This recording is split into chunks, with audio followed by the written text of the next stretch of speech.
కొద్ది రోజులుగా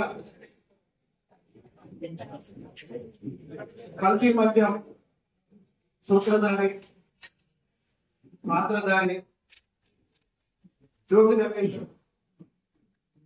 ఆయన మాటల్ని, ఆయన డ్రామాల్ని ఎన్టీఆర్ జిల్లా ప్రజలందరూ చూస్తున్నారు.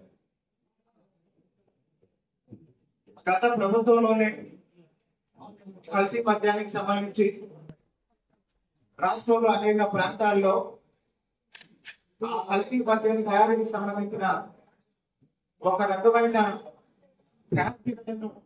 నిర్మించి కల్తీ మద్యం తయారు చేసి వేలాది మంది ప్రజల ప్రాణాలు పోవడానికి కారణమైన గత ప్రభుత్వ వారసత్వంగా జోగి రమేష్, ఆయన బినామీలు, ఆయన వ్యాపార భాగస్వాములు ఇప్పుడు కూడా అదే అరాచకం కొనసాగించాలని చేసిన ప్రయత్నం పెట్టుకొట్టి ఈరోజు వాళ్ళు పట్టకాల పాలన జరిగింది.